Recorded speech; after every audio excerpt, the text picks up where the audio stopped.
Et la Bezrat Hashem, on en direct, le cours de ce soir, on va le dédier Bezrat Hashem pour la guérison de la petite Ella Myriam Naomi Simcha Bezrat Hashem, pour ma maman Rivka Bat Rachmona, pour ma sœur Sarah Rachmona Baden Bat Rivka, et tous les malades d'Israël Bezrat Hashem. Alors c'est un projet pour moi, hein, ceux qui veulent me donner la main et participer. Je dis, cette petite, elle a besoin de nos prières, elle a besoin de nos cours, elle a besoin de tout ce qu'on peut faire pour elle. Elle a 11 ans.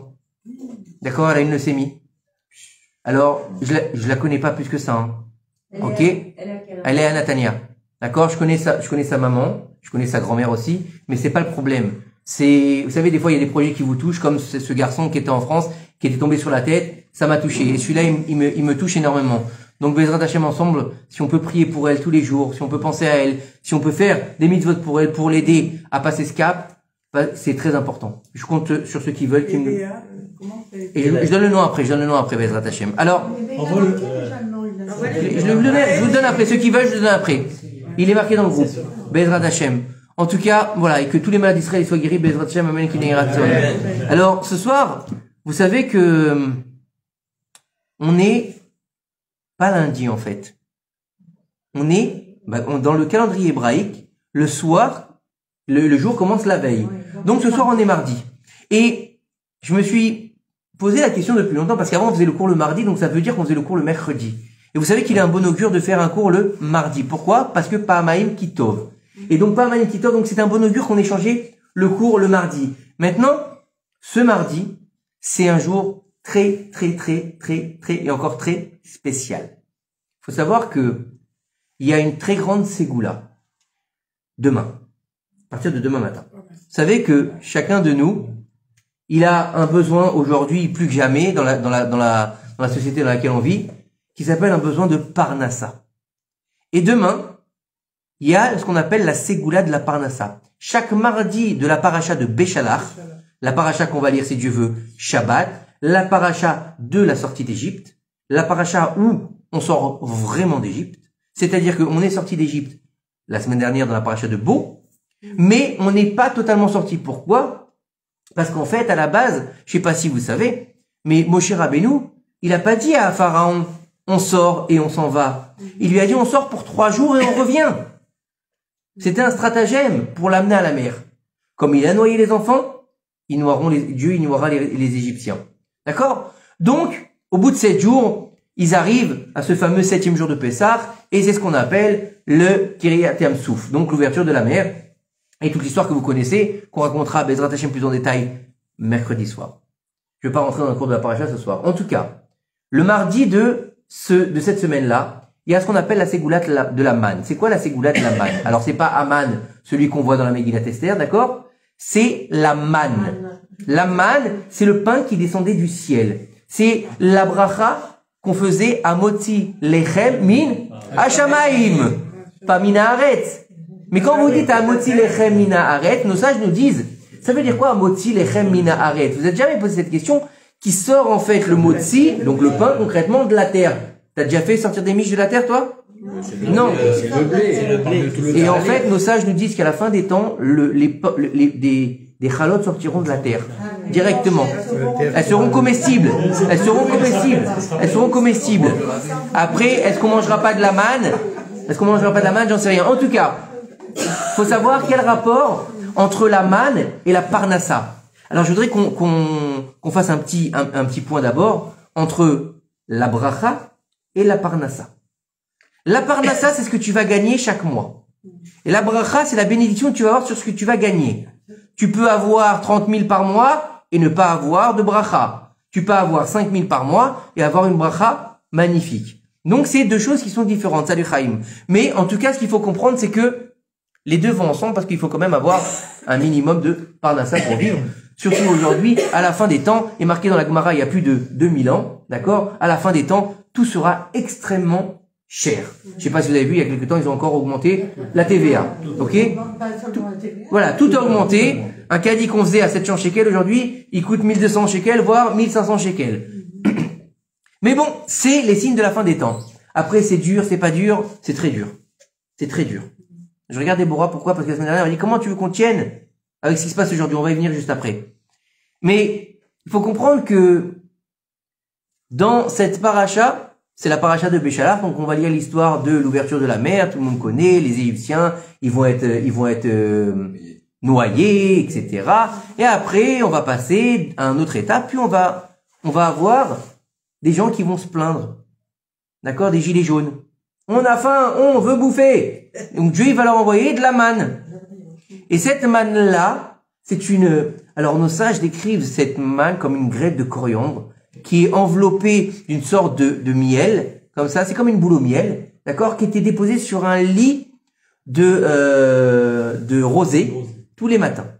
Et en fonction de la personne, elle était plus ou moins proche de sa tente, plutôt pas son domicile, hein. Ils vivaient dans des tentes ou dans des sous-cotes, comme vous voulez, ils n'avaient pas de maison en dur dans le désert.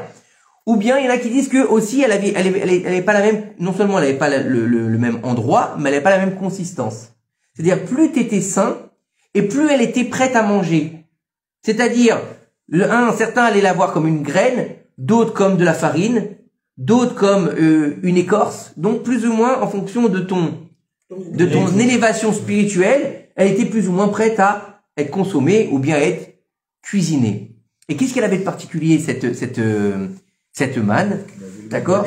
Elle avait le goût de tous les aliments qu'on voulait, sauf quelques aliments. Sauf quelques aliments. Par exemple, le couscous. Non. L'oignon. C'est des aliments qui sont pas bons pour les femmes enceintes. Donc il y avait quelques aliments qu'elles n'avaient pas le goût, nous disent nos sages. Salut Arnaud, j'espère que ça va bien en Milouim, Bezrat Hashem. On prie aussi pour tous nos soldats, Amen, Kenny Ratson. Et donc, d'où ça vient ce nom man? C'est dans la paracha, on va dire que les gens ils ont vu ça, ils ont dit mais Manou, c'est quoi? C'est quoi ce truc-là? Et de là on l'a appelé la manne. Et en fait, c'était ce qu'ils allaient les nourrir pendant 40 ans dans le désert. Et si ce qui les a nourris, écoutez bien, à l'entrée d'Eretz Israël, regardez bien le miracle exceptionnel. Alors bien sûr, tout le monde connaît le miracle, comment ça se passait? Chacun devait glaner en fonction de sa famille. D'accord? Si quelqu'un il avait 5 enfants, il glanait pour 5 enfants. Si quelqu'un ils étaient 2, il glanait pour 2. Et s'il glanait plus, quand il arrivait chez lui, il y avait exactement la mesure pour 2 personnes. S'il glanait pas assez, quand il rentrait chez lui, il y avait la mesure pour 10 personnes. Il était interdit de la garder. Et si on la gardait, ça donnait des vers. Et pour le Shabbat, il y avait 2 mesures qui étaient données. Il y avait une double portion qui était donnée. Et le Shabbat, il n'y avait pas de manne qui descendait du ciel. Donc, nos 2 corbeaux, Datan et Aviram, d'accord, ils ont gardé de la manne, il y a eu des vers chez eux. Puis, qu'est-ce qu'ils ont fait? Ils ont été à Shabbat, ils ont pris de la manne de leur maison, et ils ont commencé à la jeter comme ça, dehors, autour du camp, pour dire, voilà, il y a de la manne qui est tombée. Et là, Dieu, il a envoyé des oiseaux qui ont mangé cette manne, et c'est pour ça qu'il y a un inyan de donner aux oiseaux, le Shabbat de Béchalach, des miettes de pain. D'accord? Ok? C'est encore une ségoula pour la parnassa. Maintenant, c'est quel rapport entre la manne et la parnassa? Akadosh Baruch Hu, il nous dit, Erev Tov. Il nous dit en fait que Akadosh Baruch Hu, il a demandé à ce qu'une fois que le miracle de la manne soit mis en place, d'accord, ils vont en manger pendant 40 ans dans le désert.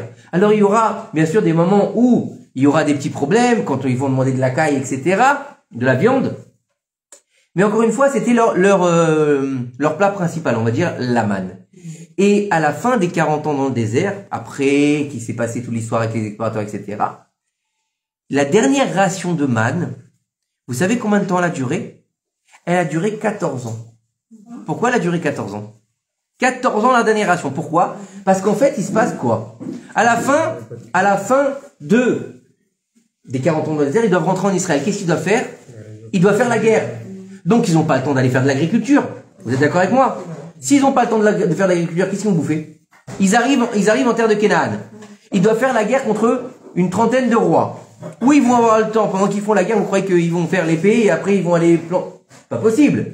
C'est une guerre qui a duré 7 ans et 7 ans de partage d'Eretz Israël. Où ils ont le temps de planter, puisque ils savent même pas où ils vont se placer. Les Danim doivent être dans le territoire de Dan, les Yehudim dans le territoire de Yehuda, donc chacun il a son endroit où il doit planter. Il peut pas planter n'importe où. Pourquoi? Parce que ça fait partie de son patrimoine. D'accord? C'est comme si quelqu'un, il vient aujourd'hui dans le champ d'une personne, d'accord? Il ouvre la barrière, il rentre, il commence à planter des choses. Le type il va venir, il va lui dire, tu fais quoi, baba?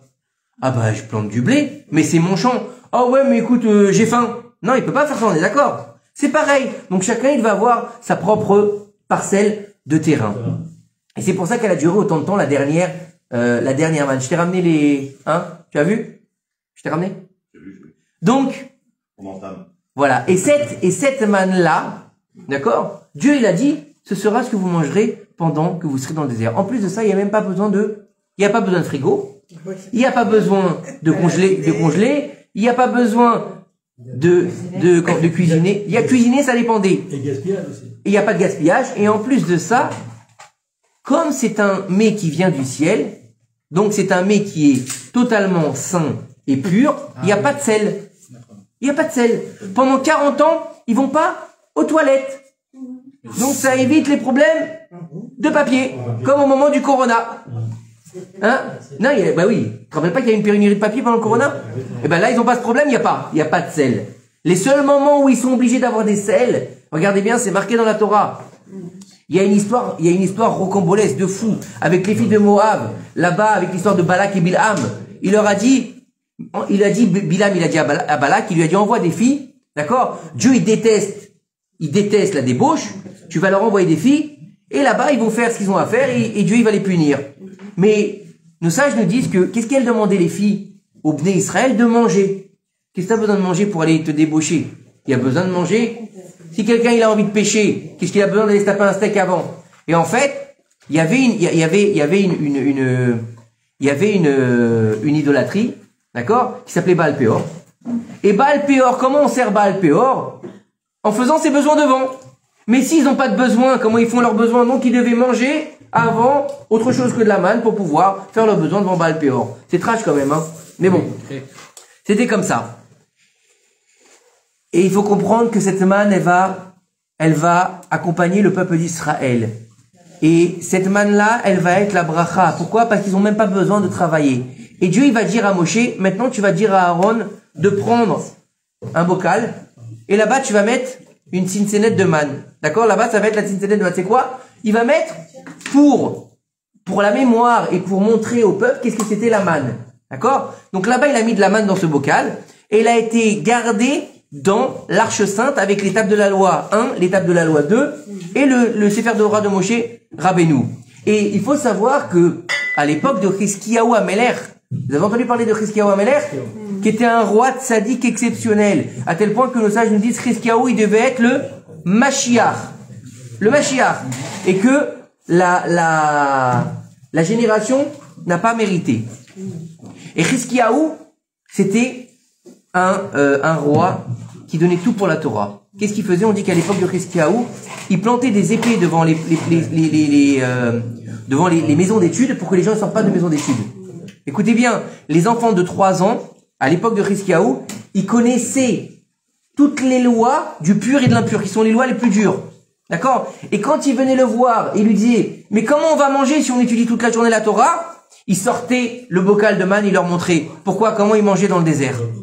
Donc ça s'appelle la bénédiction. Parce que la bénédiction, qu'est-ce qu'on fait en général avec notre argent? Dans l'absolu, on va acheter de quoi manger, de quoi se vêtir et de quoi se loger.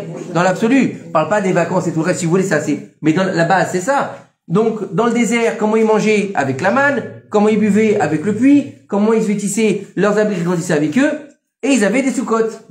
Ou bien des tentes, ou bien il y avait les nuées de gloire. En tout cas, ouais, on vivait dans un rêve. Mais c'est pas le but de la sortie d'Égypte. Justement. C'est ça, ça a été ça la faute des explorateurs. Et c'est ça encore la faute de certaines personnes aujourd'hui qui pensent que la Torah, elle doit être faite en Chutz La'aretz. Les explorateurs, c'était des tzadikim, c'était des talmidei chachamim. Pourquoi ils ont été punis à ce point-là? Que leur langue, elle est sortie, elle a été jusqu'à leur nombril et ils ont bouffé par des vers. Parce qu'ils ont parlé sur Eretz Israël, parce qu'ils ont dit la Torah, elle se fait en Chutz La'aretz. Et Dieu dit non, la Torah, elle est pour Eretz Israël. Le but de la sortie d'Égypte, c'est Eretz Israël. C'est pas seulement le don de la Torah. C'est faire la Torah ici. Donc nous, on a déjà un pied à l'étrier. C'est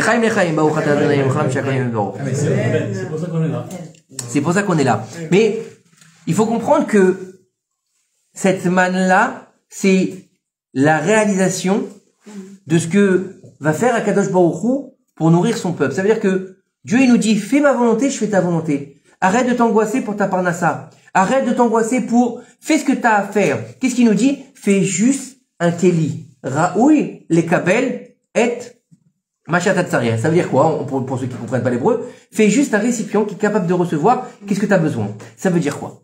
Ça veut dire que chacun de nous, il est un récipient différent. Ne voyez pas là-dedans une allusion scabreuse, un truc, chacun le plus gros, plus petit. Non, non, pas du tout. D'accord? On parle d'un récipient spirituel. Le récipient spirituel, il est en fonction de chacun de nous.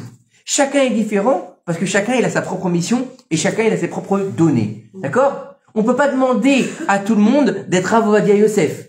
On peut pas demander à tout le monde d'être médecin. On peut pas demander à tout le monde d'être Moël. Chacun il a sa spécificité. Donc chacun il a son récipient et ses kélim nécessaires à recevoir la bénédiction d'Akadosh Baruch Hu. Ça descend du ciel et ça vient se diffuser sur la terre. Maintenant, il faut savoir, c'est comme dans tout.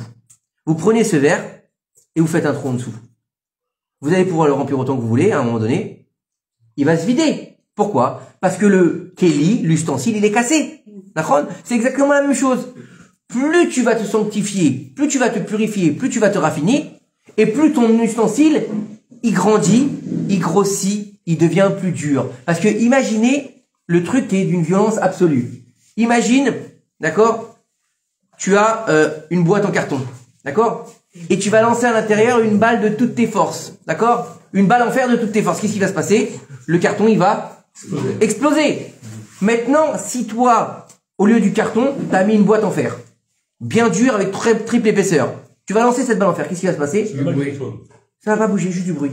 Voilà, rien d'autre. Pourquoi? Parce que tu aurais eu un ustensile qui va recevoir en fonction de la force qui va arriver. Ça vient du ciel, donc en fonction de comment ça va arriver, ou ça reste dedans, ou ça déborde. Vous avez compris? Et donc c'est ça la parnassa. La parnassa, elle descend. Maintenant, si ton ustensile n'est pas assez correct, ça va déborder. Ça va tomber, ou bien ça va être réduit pour pas que ça déborde. Et ça, c'est un problème. Et comment vous pouvez pour avoir ça? Donc la première chose, c'est la prière. Ensuite, la deuxième chose qui est très importante, du moins plutôt la première chose, la deuxième chose, c'est la prière. La première chose, c'est fais ta ishtadlut. C'est quoi la ishtadlut? C'est de faire un minimum d'efforts. Ça veut dire quoi? Bah, va bosser. Ça veut dire tout simplement, va bosser. Et c'est marqué dans la Torah, vous savez que c'est une mitzvah d'aller bosser? Vous savez où c'est marqué? Hein? Bah, c'est son travail. C'est son travail. C'est son travail. Il y a marqué, Torato, Manuto. La Torah, c'est son art. J'ai le droit d'aller à l'encontre de ce que tu viens de dire, parce que je comprends pas un truc. Ouais. Oui. Il y a les gens là qui sont comme moi, qui sont dans des call centers. Oui. C'est du package cher, de package Ouais. cher, de package cher. Et il gagne 10 fois plus que des gens qui font des trucs normaux. J'ai parlé de bracha ou j'ai parlé de parnassa? Oui, mais la parnassa, il la J'ai pas reçoit fini. plus. J'ai pas fini. J'ai pas fini. Ils vont arriver à faire moins. J'ai pas fini. J'ai pas fini. Quelqu'un qui va J'ai pas fini. J'ai pas fini. J'ai pas fini. J'ai pas fini. J'ai pas fini. J'ai pas fini. D'accord? Moi, je peux te dire que ça fait des années que je sais pas comment je vis au mois le mois. Je sais pas. Je sais pas. C'est incompréhensible. Incompréhensible. Je sais même pas comment je peux être propriétaire aujourd'hui. Je sais pas. Et pourtant, je gagne beaucoup moins, beaucoup, et encore beaucoup moins que les call centers. Il y a certaines personnes qui savent ici combien je gagne exactement, et ils me disent, voilà, c'est pas humain. C'est la bracha. Ça veut rien dire. Et derrière, et encore une fois, derrière tout ça, qu'est-ce qui est vrai? Qu'est-ce qui est vrai? D'accord? Moi, j'ai des raves que je connais, plusieurs rabbanim, qui m'ont dit, on a été voir des grandes fortunes pour qu'ils nous aident. Des grandes fortunes. Il est rentré là-dedans, aux États-Unis, au Canada, dans des maisons, Dieu bénisse, des meubles, Dieu bénisse, la belle voiture, la piscine, d'accord? Et quand il demandait, le mec, il lui donnait 1000 balles. Il avait mérité dans la poche. Il lui disait 1000 balles, il lui dit, qu'est-ce qui se passe? Et il était habitué à plus, il lui dit, c'est pas qu'il voulait être radin, le type, hein. Il tournait l'écran devant le rave, hein, devant le rave. Des histoires qu'on m'a racontées, hein. Pas de deuxième, troisième, hein. Il tournait l'écran, voilà, je suis ruiné. Je suis ruiné. Je suis en phase de me faire saisir tous mes biens. C'est pas si simple que ça. Et après, il y en a, c'est vrai, ils vont avoir de l'oseille. Mais derrière ça, leurs enfants, ils tournent. Et ça, c'est la plus grande malédiction au monde. D'accord? Ou bien, lo alenu, velo ala fechad, d'accord? La maladie. Les enfants, pas d'enfants. Il y a toujours autre chose. Tout simplement, le salaire de leur mitzvot, il est ici. Voilà, c'est tout. Il y a plusieurs niveaux. Mais encore une fois, c'est pas parce que ce que tu vois, c'est la vérité. C'est Dieu qui connaît la vérité. En tout cas, au niveau de la manne, il faut comprendre que c'est la ségoula de la Parnassa. Donc, demain, à partir de demain matin, il y a une lecture, je l'enverrai Bezrat Hashem sur le groupe, à faire. C'est phonétique et... J'enverrai sur le groupe. C'est... Sur le 4J, tu as... Je vais l'envoyer. C'est là-bas. Alors pour ceux qui lisent en hébreu, lisez-la en hébreu. Pour ceux qui lisent pas en hébreu, lisez-la en phonétique, c'est pas un problème. Alors écoutez-moi bien. Écoutez-moi. Comment ça se fait? Faut lire 2 fois en hébreu et 1 fois en araméen le Targum Onkelos. Le Targum Onkelos, c'est quoi pour ceux qui ne savent pas? Je vais expliquer parce que c'est très important de connaître Onkelos. Onkelos, je sais pas si vous avez déjà vu des... Quoi, il s'appelle pas comme ça? Si. Onkelos, alors, dans les Chumashim, vous avez une partie en hébreu, et sur le côté, vous avez une sorte de marche comme ça, c'est écrit en beaucoup plus petit, et c'est écrit en araméen. Qui c'est qui a écrit ça? C'est Onkelos. Il a traduit toute la Torah en araméen. Maintenant, c'est qui ce Onkelos? Onkelos, c'était pas un juif. C'était le neveu de César. Le neveu de César. Imaginez, hein. Donc Rome. Et César, il a vu un potentiel extraordinaire en ce garçon-là. Il l'a envoyé étudier pour en faire un de ses ministres. Et une fois qu'il avait beaucoup étudié, il a dit, et donc c'était quelqu'un de très curieux, il a dit, j'ai étudié toutes les sagesses, mais j'ai pas étudié la sagesse des Juifs. Mais il lui dit, va, pour pas faire ton éducation, va étudier la sagesse des Juifs. Et Onkelos, il est tombé amoureux de la Torah. Et il s'est converti, il est devenu juif. Jusqu'au jour où c'est arrivé aux oreilles de César, qui lui a demandé de pas faire de bruit, parce que s'il s'avérait, il a accepté, c'est toute une histoire, comment il a accepté César parce qu'à la base, il devait être mis à mort par les autorités romaines. Il a accepté, mais il lui a dit, fais-moi plaisir, baba. Il lui a peut-être pas dit comme ça, mais bon. Fais ça en cachette, que ça vienne pas faire de problème avec ma royauté. Et donc, Onkelos, il a traduit tout ça. Donc, il faut lire aussi en araméen. Il faut lire 2 fois en hébreu, 1 fois en araméen. C'est très bien fait, je vais vous envoyer tout ça. C'est l'histoire de la manne, toute l'histoire de la manne. Ça nous raconte qu'est-ce que c'est la manne, quand est-ce que c'est tombé la manne, à quel moment c'est tombé, et combien de temps ils ont mangé la manne. C'est un verset un peu long à lire, mais je vous assure que ça vaut le coup de la lire.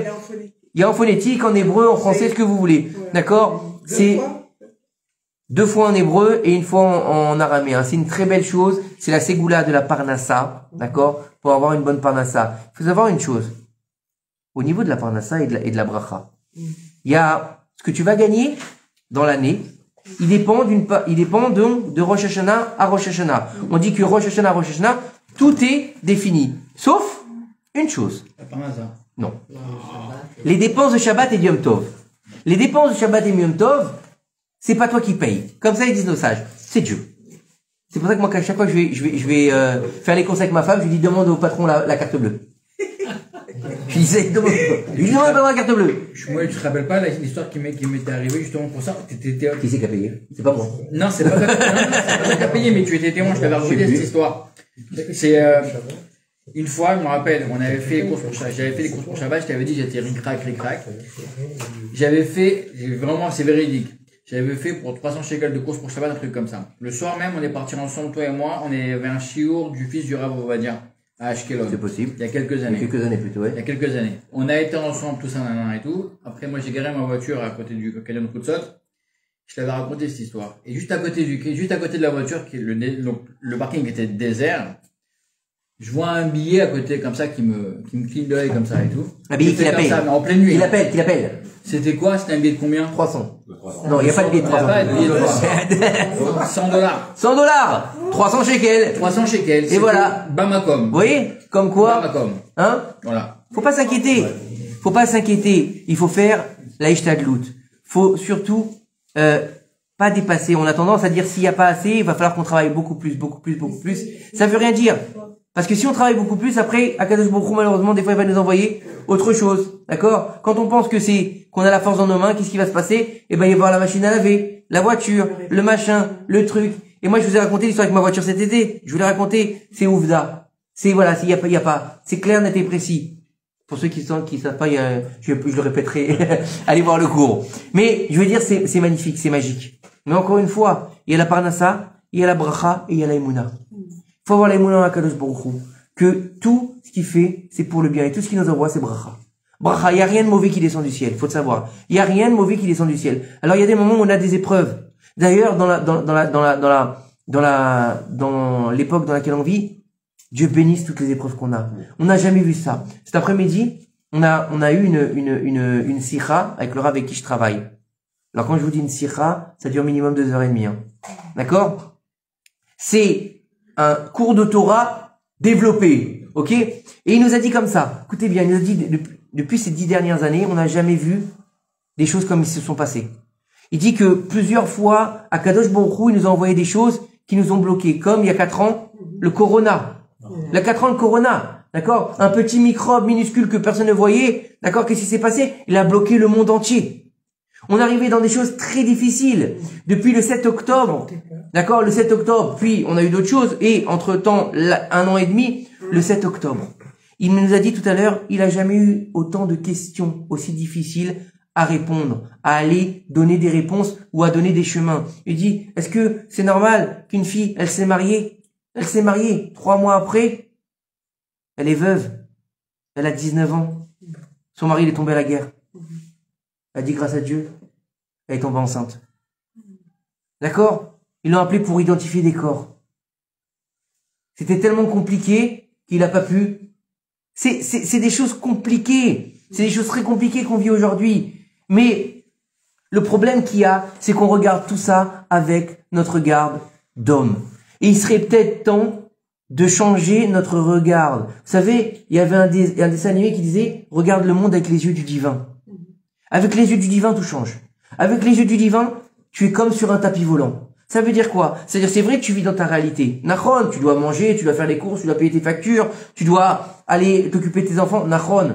Mais à partir du moment où tu vas il y a un dicton qui dit en hébreu, quand le paquet est trop lourd pour toi, envoie-le au ciel. Ça veut dire quoi? Quand ça te dépasse, demande à Kadosh Baruch Hu de t'en occuper. J'ai fait ce que j'ai eu à faire à Kadosh Baruch Hu, maintenant c'est à toi de faire le reste. J'ai fait ma part, je peux pas faire plus, qu'est-ce que tu veux que je fasse? J'ai été jusqu'au bout de la chose. J'ai plus rien à faire, maintenant à toi de faire le reste. Ça marche. Je vous dis franchement, ça marche. C'est comme tu vois la phrase en français, on dit on baisse les bras, mais en ivrite, on dit on lève les mains. On baisse jamais les bras. Le Bnei Israël, il a jamais baissé les bras. Quand Amalek il nous a attaqué, c'est ce que j'ai dit. Quand Amalek il nous a attaqué à la sortie d'Égypte dans la paracha de la semaine prochaine, justement, de cette semaine, Béchalach, d'accord? Mon cher Rabbi, il a levé les bras au ciel, ils sont venus lui tenir les mains pour pas qu'il les baisse. On baisse jamais les bras. Tel le phénix qui renaît de ses cendres, c'est ça Israël. C'est ça Israël. On sort de la Shoah, on recrée Israël 1948. C'est pas énorme ce qui s'est passé? 75 ans. Mais regardez ce qui se passe dans ce pays. On est en guerre tout le temps. Regardez l'économie qu'on a. Regardez les magasins qu'on a. Regardez les routes qu'on a. Humainement parlant, c'est impossible. C'est impossible. Mais parce qu'on n'est pas humain. Parce qu'on n'est pas humain. Parce qu'on est justement, on est divin. On est divin. Mais on oublie souvent. Akol kol Yaakov ayadim yedei Esav. Et nous, on préfère être à Esav. On préfère vivre comme Esav, mais on oublie quelque chose. Et là, je voudrais partager avec vous un petit texte que j'ai trouvé. C'est pas dans la Torah, mais c'est pas grave. Parce que des fois, on a un message autre part. Et c'est dans un livre que j'ai fini. D'accord? Et Oscar Wilde, vous avez entendu parler d'Oscar Wilde? D'accord? C'était pas un juif, je pense, non? Si. C'était un juif? Oui, c'était un juif. Non, il était pas juif. Oui, je crois qu'il était. Et regardez ce qu'il dit. Regardez ce qu'il dit. Et je trouve que c'est très très juif par contre. Attends. Écoute bien ce qu'il dit. Soyez vous-même, car tous les autres sont déjà pris. J'aime bien ça. Et je trouve que c'est très juif. Et en fait, il t'explique ici que nous sommes uniques au monde. Et il nous demande, regardez ce qu'elle nous demande, l'autrice, regardez ce qu'elle nous demande. C'est génial. Donc ce livre est en rapport avec la résilience. La résilience, je pense qu'il n'y a pas un pays. Quoi non? Il est pas juif.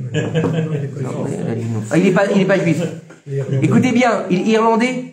Il y a des juifs irlandais aussi, hein. Alors écoutez bien, la résilience, il n'y a pas plus juif que la résilience. Protestant. Eh ben, protestant, il a le droit aussi. C'est pas grave. Il n'y a pas plus juif que la résilience. D'accord? D'être résilient, c'est comment dire, l'essence du peuple d'Israël. Et tout ce livre, il est sur la résilience. Maintenant, c'est pas une juive qui l'a écrit, je pense pas. Santini, ça fait plutôt, Santini, c'est quoi? italien, encore, j'en sais rien. On s'en fout. D'accord? Il y en a un Corse là qui s'est converti au judaïsme. Il a bien fait. C'est possible. En tout cas, ce que je veux dire, c'est que, regardez ce qu'elle nous met ici. Tous les livres, ils parlent de la résilience, ils parlent d'un art japonais qui s'appelle le kintsugi. C'est réhabiliter un objet qui a été cassé avec des cicatrices. Ça veut dire, et je trouve que c'est très juif ce livre en fait, c'est-à-dire au lieu de cacher ces cicatrices, en faire une œuvre d'art. C'est-à-dire qu'on va sublimer les cicatrices de l'objet qui a été cassé pour lui donner un autre aspect. Et en plus de ça, on va relever les cicatrices par de la couleur or. Et c'est exact, je trouve que c'est très juif. Pourquoi? Parce qu'en fait, justement, nous, on a été cassés, on a été broyés, on a été humiliés de tout temps. Ça a commencé en Égypte. Puis, avec Nebuchadnezzar. Vous connaissez l'histoire de Nebuchadnezzar, vous savez que ce qui s'est passé à la destruction du premier temple quand ils nous ont emmenés en exil à Babel. D'accord? Vous savez ce qui s'est passé là-bas? Il leur a interdit de s'asseoir jusqu'à sortir d'Eretz Israël. Pourquoi? Parce qu'il dit, s'il s'assoit en Eretz Israël et qui commence à prier, c'est foutu. J'ai perdu. Al-Naharot Babel, sur le Télim, il nous dit, Al-Naharot Babel, Sham, Yashavnu, Gambachinu. Vous savez ce que ça veut dire? Sur les rives du fleuve de la Babylonie, d'accord? Là-bas, on s'est assis, et là-bas, on a pu pleurer. Imagine, ils se sont tapés à pied, Israël, Babylonie. Et ils n'ont pas pu s'asseoir, enchaîner les uns aux autres. Quand il y en avait un qui mourait, il le détachait pas, fallait le tirer. Il a demandé aux Lévi'im, il a dit, vous êtes, il a dit, vous êtes des musiciens. Vous allez faire de la musique pour moi. Vous savez ce qu'ils lui ont dit? Crève. Comme ça. Plutôt crever que jouer pour un dieu, pour un idolâtre. Ils se sont coupés les doigts. Ils se sont coupés les doigts. Et donc, c'est ce qu'elle nous dit ici. Vous êtes uniques au monde. Est-ce qu'on l'a réalisé à quel point on était unique en tant que juifs? Personne avant nous n'a jamais exactement vécu la même chose. Le même ordre, la même intensité. Et c'est valable pour chacun de nous.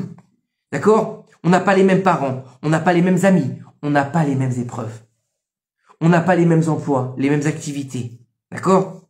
Ni les mêmes cadeaux, ni les mêmes amours, ni les mêmes tristesses. Chacun de nous, il pourra jamais reproduire à l'identique notre chemin. C'est impossible.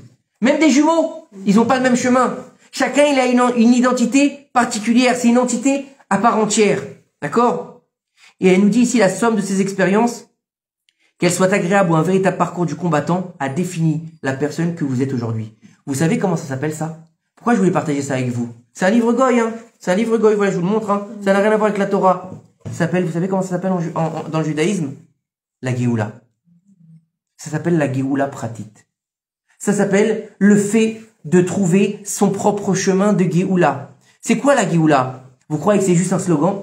C'est juste un drapeau? C'est juste une partie du peuple qui dit on attend Mashiach? We want Mashiach now? Non. La Géoula, avant qu'elle soit collective, faut qu'elle soit personnelle. Comment tu veux sortir d'Égypte si t'es encore dans ton Égypte? Alors tu vas sortir physiquement, mais dans ta tête t'es encore en Égypte. Et aujourd'hui on est encore en Égypte. On parle pas du fait d'être en Chutz Laaretz ou en Israël. Ça c'est encore une autre histoire, je veux pas rentrer là-dedans. Mais nous-mêmes, nous, qui sommes en Eretz Israël, on est encore en Galoute. On est encore dans notre exil, on est encore dans notre Égypte. On est encore avec notre pharaon. Sauf qu'il a changé de couronne. Avant, il avait une couronne avec un serpent. Maintenant, le serpent, il est en nous. Il avait une idole qui s'appelait le bélier. Maintenant, le bélier, c'est celui qui enfonce les portes en mentant, en trichant, en volant. D'accord? Et aujourd'hui, on a besoin de comprendre que notre Géoula, elle doit être à nous. Notre Géoula personnelle. Et la Géoula personnelle, elle passe par des étapes. Des étapes qui doivent ouvrir notre cœur. On peut pas tout faire d'un coup. Je te vois rigoler. On peut pas faire une teshuva en fusée. Ça marche pas. Mais on doit aller chercher au plus profond de nous qui on est. Vous savez, dans la psychologie, on dit cherche l'enfant qui est en toi. Va faire vivre l'enfant qui est en toi et écoute-le. Alors vous allez me dire, ouais, Shmuel, c'est pas de la Torah. Mais vous rigolez ou quoi? C'est plus que de la Torah. Parce que lorsqu'Akadosh Baruch Hu, vous savez, comme je vous l'ai dit plusieurs fois, le meilleur livre de psychologie que j'ai lu, c'est la Torah. Il n'y a pas comme la Torah. Il y a tout dedans. Il y a tout. Les coachs, aujourd'hui, attends, qu'est-ce qu'ils disent? Qu'est-ce qu'il y a comme les coachs là, par les coachs là? Comment? Les mentors. Les mentors, il n'y a rien de mieux que la Torah, je vous assure. Des psys. Des psys, etc. Il n'y a rien de mieux que la Torah. Ça te fait une psychanalyse de folie. Psychanalyse. Maintenant, c'est sûr, quand t'es pas en moyen d'aller étudier tout seul, t'as besoin de passer par d'autres chemins, c'est pas grave. C'est pas grave. Les réponses, elles sont toutes dans la Torah. Pourquoi? Parce que il y a une chose qui s'appelle la Teshuvah. La Teshuvah, c'est revenir à Kadosh Baruch Hu. Mais c'est aussi la réponse. Et Dieu nous dit, la Teshuvah a été créée avant la création du monde. Mais si on la comprend pas, c'est compliqué. Comment? Si on la comprend pas, c'est compliqué. C'est pour ça qu'il faut quelqu'un qui va t'aider à trouver le chemin. On n'est pas tous nés rabbins. Non, mais écoutez. On n'est pas tous nés rabbins, on n'est pas tous nés dans des familles religieuses. Écoute-moi, Déborah. On n'est pas tous nés rabbins. On n'est pas tous nés dans des familles religieuses. On n'est pas tous nés avec un livre de Torah dans la main. D'accord? Loin de là. On a tous eu nos chemins. On a tous eu nos expériences. On a tous eu notre éloignement vis-à-vis de Dieu. Mais déjà, rien que si on est ce soir, c'est qu'on est dans le chemin de la Géoula. Parce que rien que le fait déjà d'accepter de venir à un cours de Torah, c'est déjà une réponse à ta question. Tu aurais pu être en train de regarder un film. Ou d'aller boire un verre avec un ami. Tu comprends? C'est déjà un pan de la question, bien sûr. Maintenant, ça prend des années et des années, ça prend toute une vie de comprendre ce pourquoi on est venu au monde. Beaucoup de gens, ils meurent après 120 ans, même avant des fois, ils n'ont jamais la réponse à pourquoi ils sont venus au monde. Mais tu sais, on est tous là pour trouver notre voie dans la vie, notre sentier. Vous savez, vous lisez, pour certains ici, vous lisez le livre que je vous amène tous les vendredis et tous les Shabbats. Comment il s'appelle? Messilot El Hanefesh. Comment ça se traduit? Les sentiers de l'âme. Les sentiers de l'âme. C'est quoi? C'est juste un livre? Non, c'est pas un livre. C'est un moyen de se connaître, un moyen de se trouver, un moyen d'être en corrélation avec ce qu'on est à l'intérieur. C'est-à-dire que lorsque tu vas découvrir ta propre personne, ton propre intérieur, tu arrives à ta Géoula. Tu arrives à ta Géoula. Et là, tu vas pouvoir vivre à 100% qui tu es. Et vous savez, il y a aussi des Dieu nous donne des petits épreuves. Non, bien sûr des épreuves, mais aussi des allusions. Il nous donne des messages. Et on dit un des messages se trouve où? Dans la Torah. Que la personne qui monte à la Torah, faut toujours qu'il regarde la partie qu'il va lire, parce qu'elle est en rapport avec ce qui va se passer dans sa vie. D'accord? Style l'horoscope. Et regardez bien, c'est énorme. C'est pour ça que le Balatania disait, il faut vivre avec la paracha. Vivre avec la paracha, tu vas trouver tout ce qu'il y a dans ta semaine. C'est énorme. C'est énorme. Maintenant, bien sûr que c'est un travail, mais c'est tout le travail de la Emouna, de la comment dire, non seulement de la Emouna, mais du bitachon aussi. Il faut avoir la Emouna, il faut avoir le bitachon. C'est-à-dire la Emouna, c'est de certifier, on va traduire vulgairement, avoir la foi en Dieu, le bitachon, avoir confiance en Dieu, que tout est pour le bien, et après il faut travailler. Parce que si tu restes à la maison et t'attends que ça se passe, il y en a un qui l'a fait. C'est une histoire qui est racontée dans le Pirkei Avot. Il y avait un bûcheron. Vous connaissez pas cette histoire? J'adore cette histoire. Il y avait un bûcheron. Ouais, c'est ça, il y avait un bûcheron. Il coupait des arbres dans la forêt. Et tous les jours, il croisait un berger avec son troupeau. Et chaque jour, il y avait un mouton qui s'en allait du troupeau. Chaque jour. Et il comprenait pas. Le troupeau était pourtant bien encadré par les chiens, etc. Il y avait toujours un mouton qui partait. Et une fois, 1 jour, 2 jours, 3 jours, 4 jours, 5 jours. Qu'est-ce que c'est? Non, il avait toujours des moutons, parce que ça fait des moutons. Tu sais, les moutons, ça se reproduit, grâce à Dieu. Et un jour, le bûcheron, il était tellement choqué, parce qu'il dit, c'est pas possible. Où est-ce qu'ils vont? Et puis le berger, il a beau être à côté, il voit rien. Et comme s'il était aveugle au moment où le mouton, il s'en va. Alors il se décide un jour d'aller suivre le mouton. Et là, il le suit, jusqu'à un moment donné où il arrive près d'une grotte. Et où il voit quoi? Il voit le mouton rentrer dans la grotte. Il ne voit pas ressortir. Il s'approche de la grotte, et là-bas dans la grotte, qu'est-ce qu'il y a? Il y a un ours qui n'a pas de pattes devant et pas de pattes arrière. Il est assis dans sa grotte, et il voit à côté de lui des tas d'os de mouton. Et en fait, Dieu, il a fait quoi? Il a envoyé à manger à l'ours qui pouvait pas se déplacer pour avoir à manger. Qu'est-ce qu'il a dit cet homme? Il a dit, si Dieu il fait ça pour l'ours, eh ben je vais faire comme lui. Je vais arrêter de travailler, j'en ai ras le bol, je vais rentrer à la maison. Écoutez bien, c'est relaté comme ça, de ça je relate cette histoire. Il est rentré chez lui, il était 2h de l'après-midi. Sa femme, elle lui dit, qu'est-ce que tu fais là? T'as fini de couper ton bois, ça y est, t'es en avance aujourd'hui. Il lui dit, non, ça y est quoi? J'arrête de travailler. Et il lui raconte l'histoire de l'ours. Bon, elle lui dit, bon, ça va lui passer, hein, ça va aujourd'hui, peut-être. Le lendemain matin, elle le réveille à 5h. Allez, tu vas couper le bois. Et non, je coupe pas le bois, c'est l'ours. Et écoute, Rabbi, ils sont nous, ours. Et un jour et 2 jours comme ça, elle dit, mais ça suffit, il va travailler. Il dit, non, je veux pas aller travailler, Dieu pourvoira à mes besoins. Et là, l'après-midi, il y a 2 hommes qui viennent le voir et lui disent, voilà, est-ce que vous pouvez nous louer votre âne pour pouvoir aller déplacer de la marchandise qu'on a besoin? Alors il dit, tu vois, j'avais raison. Ils vont nous louer l'âne, et tu vois, on a besoin de travailler, regarde, Dieu nous a envoyé. Alors il lui loue l'âne, et puis 1 jour, 2 jours, 3 jours l'espace, il n'y a pas d'âne. Et il dit, ah, tu vois, qu'est-ce que tu me racontes? Non seulement, t'en as pas de travail, mais en plus maintenant on n'a plus d'âne. Et lui, t'inquiète pas, Dieu pourvoira. Maintenant, de l'autre côté, les 2 hommes qui avaient loué l'âne, c'était des brigands. Ils avaient détroussé un homme, ils l'avaient tué, d'accord? Et ils avaient enterré son corps. Maintenant, ces 2 brigands-là, c'était 2 tordus. Et ils se sont dit tous les 2 dans leur tête, pourquoi est-ce que je vais devoir partager le butin? Ça ne perd à rien de partager le butin. Ils ont fait quoi? Une fois qu'ils ont fini leur besogne avec l'homme qu'ils ont enterré, ils étaient fatigués. Alors un, il a dit, tu sais quoi? Je vais aller nous acheter des sandwichs pour qu'on reprenne un peu des forces. Il a dit, très bien, moi je vais rester ici pour surveiller l'arbre et surveiller le butin. Il a dit, très bien. L'autre, il est parti acheter des sandwichs. Quand il a acheté des sandwichs, il a pris le sandwich, il lui a mis du poison dans son sandwich. Il a mis du poison dans son sandwich, et il a dit, comme ça, il va manger le sandwich et il va mourir. Comme ça, moi, je vais prendre tout le butin. L'autre, qu'est-ce qu'il a dit? Je vois pas pourquoi je partagerais le butin avec lui. C'est moi qui me suis tapé toute la besogne d'enterrer le corps. Je vais faire un trou sous sa place. Je vais mettre des feuilles par-dessus. Quand il va s'asseoir, il va tomber, il va se casser le cou, et il meurt, et moi, je prends tout le reste. Très bien. L'autre, il est parti, il a fait son poison dans le sandwich. L'autre, il a fait son trou.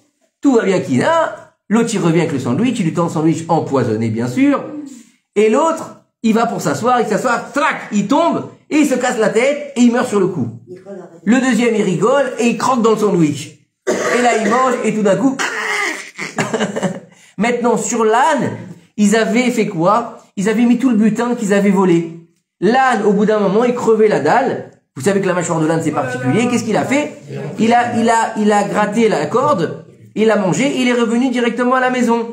Quand ils ont entendu le bruit de l'âne, d'accord, qu'est-ce qu'il fait l'âne? Non, mais non, pas celui-là. Le mot, il est né. Quand ils ont entendu les hennissements de l'âne, il est sorti, il a dit, tu vois, l'âne il est revenu. Donc tu vois qu'il n'a pas disparu. Et là, il voit qu'il brille, qu'il y a plein d'oseilles dessus. Il dit, tu vois, Dieu il a pourvu à nos besoins. Donc c'est pas la peine. Mais il faut avoir une émoule en béton pour ça. Faut avoir une émoule en béton. Bon, d'accord. Travailler, alors moi aussi je fais une bête d'émouna, t'inquiète pas. Je me lève pas demain matin. Mais en fait, aujourd'hui, ça marche pas comme ça. Aujourd'hui, il faut faire un Kelly. Il faut faire un Kelly pour avoir... Dis que ça marche pas quand même, parce que... J'ai dit, ça marche pas comme ça aujourd'hui. Il n'y a plus personne qui va poser. Il faut faire... Il faut faire...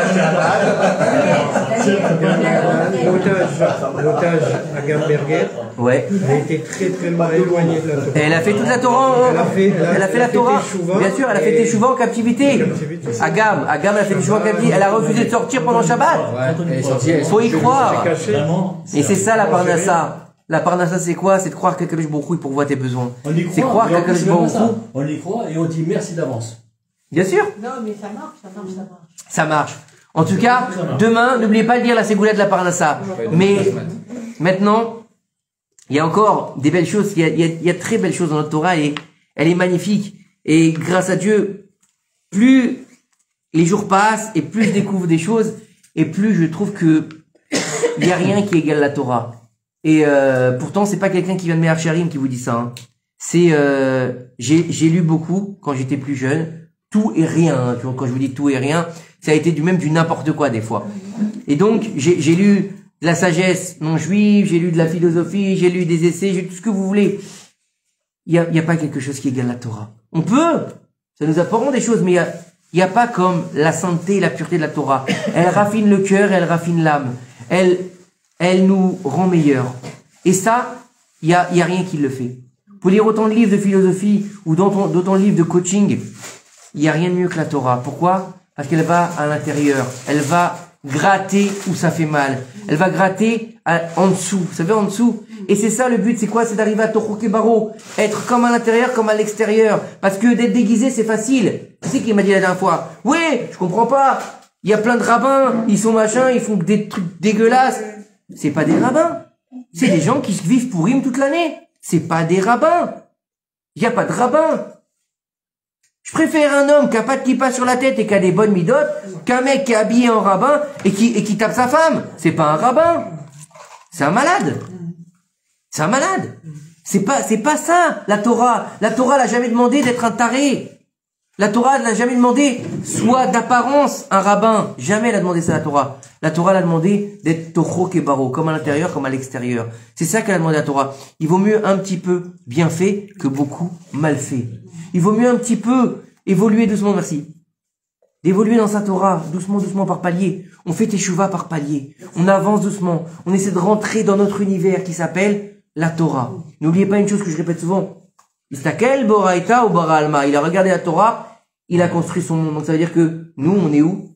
Écrit dans la Torah. Vous n'avez pas remarqué qu'à chaque fois qu'il y a un otage qui sort, on va trouver une gematria, un truc, voilà, c'était Rosh Chodesh, Agam, Atur Agam Maim, Atur Agam Maim. D'accord? Elle est sortie de l'eau, le fleuve. Ok, c'est très bien. Mais, moi, je vous dis franchement, quand je vois ça, bah, ça me touche pas plus que ça. Pourquoi? Parce que, faut pas attendre que les otages sortent pour savoir que tout est écrit dans la Torah. Puisque tout est écrit dans la Torah. Vous savez, il y avait ce fameux livre qui a été un best-seller qui s'appelle le Code d'Esther, je crois. Ouais. Ou le truc d'Esther. Ouais. Hein? Ils ont vu dans Esther. Mais oui, mais c'est normal. Puisque Esther, c'est le dernier livre qui a été écrit par inspiration prophétique. Vous saviez ou pas ça? Ben, dans quelques temps, on a Purim. Vous savez combien de livres on dispose? Je parle pas de tous les livres qu'il y a aujourd'hui, hein. Combien de livres ont été écrits prophétiquement? 24. Le premier, il s'appelle la Torah, donc les Chamisha Chumshi Torah. Vous savez, celui que vous appelez le rouleau de la Torah. Hein? Rien que déjà d'appeler un rouleau de Torah, c'est le réduire à ce qu'il n'est pas. C'est pas un livre. C'est une transmission d'une parole divine. Quand on écrit un Sefer Torah, faut comprendre l'incidence qu'il y a. On n'écrit pas un Sefer Torah comme on écrit un livre. Vous savez que, avant d'écrire un Sefer Torah, ou des Tfilin, ou des Mezuzot, ou même une Megillah, tout ce qui est, toutes les artefacts, si vous voulez, où on doit faire une bénédiction dessus. La Megillah, bien qu'il n'y ait pas de nom de Dieu dessus, étant donné qu'on va faire une bracha parce que c'est lu avec le public, on doit faire Areni Kotev Leshem Gdushat. Je vais écrire pour la sanctification. Et si, écoutez bien, si quelqu'un il écrit un Sefer Torah, et que ce Sefer Torah il est magnifique, exceptionnel, le plus beau que tu aies eu au monde, il a payé 300 000 shekels. Si le sofer, il a pas dit avant d'écrire à Réni Kotev, les Shem du Sefer Torah, tout le Sefer Torah, il est pas caché. Si tu dis pas à Réni Kotev, les Shem du Hashem avant d'écrire le nom de Dieu, le Sefer Torah, il est pas caché. Vous imaginez? Donc dis-moi que t'écris un Sefer Torah comme t'écris un livre? Non. C'est une responsabilité. C'est quelque chose qui va au-delà de l'écriture. C'est un sacerdoce. Bah oui. Quand on écrit une mezouza, quand on écrit une mezouza ou des tfilines, il y a une des lois qui dit que faut l'écrire Kessidran. C'est quoi Kessidran dans l'ordre? Tu commences par la première lettre, tu finis par la dernière lettre. T'as oublié une lettre, c'est fini. Non, c'est fini. Et t'as fini, c'est fini. Tu la prends, tu la mets à la gnisa. Tu recommences. Mais vous imaginez la crainte de Dieu qu'il faut pour ça? Parce que tu peux gratter facilement et la refaire facilement, personne ne verra que du feu. Mais c'est une question d'Yirat Shamayim. Vous imaginez la pression d'un sofer? C'est pas simplement un parchemin. C'est pas simplement une écriture. C'est des noms de Dieu. On est dans le livre de Shemot, Ve'ele Shemot Beni Israël, et voici les noms des enfants d'Israël. Les noms. C'est les noms qui sont descendus en Égypte, et c'est les noms qu'on va faire remonter d'Égypte. Et c'est les noms, qu'est-ce qu'on a dit Shabbat? Le nom Shet et le nom Aleph, Gimel, Vav, Dalet, Aleph, je crois comme ça, non? Qu'est-ce qu'on a dit? Que c'est des noms qui permettent l'illumination du divin, comme le Shem Adnout, le Shem Shaddai, le Shem Elohim. C'est des noms qui illuminent le monde de leur vertu. Et donc, on est dans les noms. On doit comprendre que tout ça, c'est dans notre Torah. Et nous, on est dans notre Torah. Mais maintenant, cette Torah, qu'est-ce qu'on doit en faire? On a une Torah. C'est notre code civil à nous, les Juifs. C'est notre essence. Qu'est-ce qu'on va en faire? On va la laisser dans l'armoire. On va mettre un beau boîtier, une belle mitpachat, et on la laisse dans l'armoire. Vous savez combien de sifrei Torah ils sont pas sortis? Combien de synagogues où il y a 10, 20 sifrei Torah? Il y a une synagogue ici à Ashkelon, d'accord? Juste ici derrière. Le Echal, il est fait en étage. J'ai jamais vu ça de ma vie. D'accord? Vous avez le rez-de-chaussée et le premier étage. Donc vous avez des Sefer Torah en bas et des Sefer Torah en haut. Oui. D'accord? Donc il faut prendre une échelle pour monter. À mon avis, ceux qui sont là-haut, ils sont pas sortis souvent. Ouais, peut-être, et encore. C'est quoi alors? C'est quoi? C'est dans une armoire qu'il faut avoir un Sefer Torah? Non. Un Sefer Torah, il est fait pour être étudié. Pourquoi? Parce qu'avant, c'est comme ça qu'on étudie la Torah. Avec un Sefer Torah. Il n'y avait pas de livre. Le papa, il prenait le Sefer Torah, il ouvrait, il les enseignait à son fils. Maintenant, c'est plus pareil aujourd'hui. Mais en tout cas, faut savoir que le but de tout ça, à quoi ça sert? Ça s'appelle Tikkun Olam, la réparation du monde. La réparation du monde, elle dépend de chacun de nous. Pourquoi? Parce que chacun de nous, il est venu pour réparer sa partie. Dans son époque, dans ses capacités. Pourquoi? Parce que nos sages, ils nous disent, quand tu es venu au monde, c'est que Akadosh Baruch Hu, il a décidé que le monde ne pouvait plus exister sans toi. Donc ça veut dire que tu as ta part maintenant dans la réparation du monde. Et nous, on est des Neshamot, nos sages, ils nous disent qu'ils viennent du talon d'Adam Arishon. Pourquoi? Parce qu'on est les dernières générations qui viennent du talon du Mashiach. C'est vrai que tout est difficile aujourd'hui, c'est normal, même si les douleurs de l'accouchement, on a envie que ça s'arrête. On a envie que ça s'arrête, on a envie de dire, die, stop! Qui l'accouche? Hein? Comme quand c'est le travail dure trop longtemps, qu'est-ce qu'ils disent à sa femme, les hommes? Allez. Ça y est, vas-y, ça suffit. Au bout d'un moment, tu me fatigues. Lui, il est bien, il va se faire un café pendant qu'elle écrit. Ça va défoncer, ouais. En tout cas, le tikkun, il est là. Chacun de nous aujourd'hui, qui vient de cette partie du talon du Mashiach, la plus basse partie. C'est pour ça qu'on est dans le plus bas niveau. C'est-à-dire, c'est le niveau le plus difficile. Mais n'oubliez pas une chose, c'est qu'on a une chance quand même. On a une chance, c'est qu'on est des nains sur les épaules de géants. Donc ça, j'ai une disent comme ça. La dernière génération sera des nains sur les épaules des géants. Qui est plus haut, le nain ou le géant? Non, le nain, c'est le nain, il est au-dessus du géant. Le nain, parce qu'il est sur ses épaules. Le nain. Donc nous, on voit plus loin puisqu'on est ce fameux nain. Alors écoutez bien. Il nous dit ici, comment faire le tikkun. Il nous dit ici, le Rav, que... Où est la page? Allez là. La grandeur de faire le tikkun, c'est de faire l'étude de la Torah, l'ishma. L'étude de la Torah, l'ishma, c'est quoi? C'est désintéressé. Et il nous dit ici le Rav, un homme, il doit faire en sorte de prendre sur lui le fardeau de la Torah, d'accord? Et de s'investir dans l'étude de la Torah, d'accord? Avec une intention. Alors quand on dit du fardeau de la Torah, ne prenez pas ça comme un fardeau, d'accord? Comme, oh là là, c'est lourd, d'accord? Non, c'est pas ça. Un fardeau, c'est parce que nos sages te disent, l'homme, il est venu pour porter son fardeau. Quel fardeau tu vas avoir? C'est comme ça dans Pirkei Avot. Quel fardeau tu vas avoir? Celui de la Torah ou celui de l'homme? Celui de l'homme, il est plus difficile. Avadim, Aïnou, les paros. Et on est devenu Eved Hashem. On est toujours un Eved. On est toujours un serviteur. La question, c'est de savoir vers qui tu veux être le serviteur. Ça, c'est à nous de décider. Tu veux être le serviteur du Yetzer Hara ou d'Hachem? C'est à toi de décider. Maintenant, écoutez bien ce qu'il nous dit ici le Rav. D'accord? On doit avoir en intention de donner du Nachat Ruach à Hachem. Nachat Ruach, j'ai pas réussi à le traduire, si quelqu'un peut le traduire. L'apaisement. Non, c'est plus que de l'apaisement. De la satisfaction. L'autosatisfaction. La satisfaction à Kadosh Baruch Hu. J'aime bien Nachat Ruach. D'accord? Et ce qui sortira de nous dans le futur, d'accord? C'est que des choses qui nous concernent pas. Ça veut dire quoi? C'est-à-dire que tout ce qu'on a fait, c'est pour Dieu. Si tu vas être un Talmid Racham ou pas, c'est pas toi qui décides. D'accord? C'est Akadosh Baruch Hu qui va décider. Écoutez bien. Je pense que c'est la première fois que vous entendez ce chidouche. Ça veut dire quoi? C'est Dieu qui va décider si je suis un Talmid Racham et si j'étudie tout le temps. Je vais devenir un Talmid Racham. Nachon ou non nachon? Si je fais qu'étudier, est-ce que je vais devenir un Talmid Racham? Si c'est la volonté d'Hachem, oui. Alors écoutez bien ce qu'il nous dit le Rav. Parce que tu vas comprendre. Écoutez bien ce qu'il nous dit le Rav. C'est pas de la Emouna. Non, mais la Emouna, elle est contre nos mains, alors pourquoi à ce moment-là, si c'est Talmid Écoute bien. C'est pas de la Emouna, c'est beaucoup plus loin. Regarde bien ce qu'il nous dit la Gemara. D'accord? Que celui qui mérite d'avoir son étude, d'accord? Elle va juste dépendre d'Akadosh Baruch Hu. Ça veut dire quoi? Il nous dit ici que il y a beaucoup de gens qui ont étudié et ils ont oublié ce qu'ils ont étudié. D'accord? Et la raison, elle est que Akadosh Baruch Hu, il ne voulait pas de leur étude. Waouh! Comment Dieu, il peut pas voir? Tu étudies la Torah. Pourquoi est-ce que Dieu, il veut pas de ta Torah? Toi, t'as étudié, t'as pris un livre, t'as dit, tu étudies la Torah. Écoutez bien la suite. Écoutez bien. Et donc, ils ont tout oublié ce qu'ils avaient appris, ou bien ils en ont fait quelque chose qui n'était pas bon. D'accord? On en a vu plein comme ça. Hein? Vous savez, un qui est très connu, un qui est super connu, qui était un Talmid Chacham, qui était l'élève de Rabbi Yehuda ben Perachia. Jésus.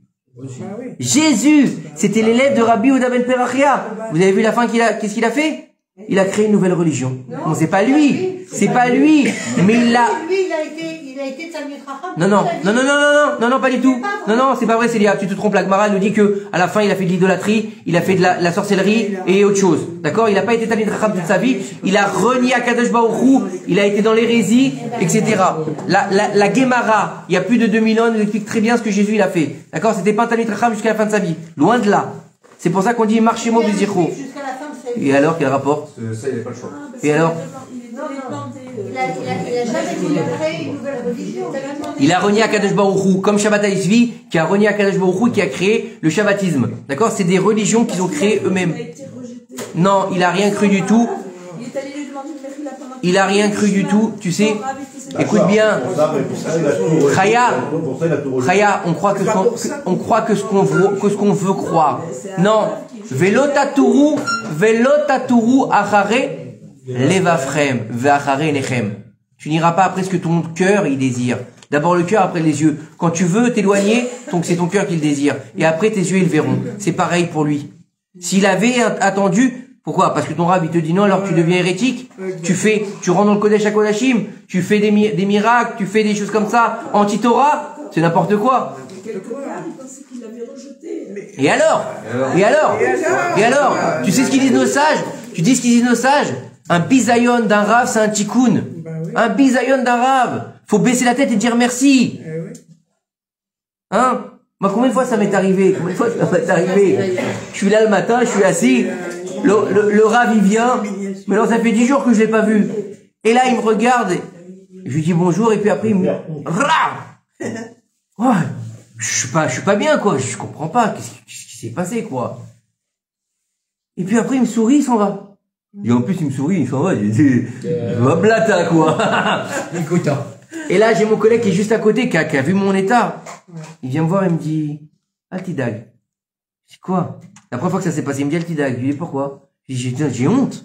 Je dis, tu sais ce que j'ai envie de faire là? Prendre mes affaires et de partir. Comme ça, je lui dis la première fois que ça s'est passé. J'ai honte, il m'a défoncé. Bon, je lui ai pas dit comme ça parce qu'il parle pas hébreu. Il parle pas français. Il m'a dit, tu sais ce qu'il vient de te faire? Il m'a dit, il vient de te faire un tikkun, dis merci. Il m'a dit, dis merci. Je lui ai dit, bon, vu comme ça, je vais me rasseoir. C'est un tikkun. Donc il aurait dû accepter son tikkun, c'est tout. Attends. Ton rab, il est venu, il t'a pas fait? Non.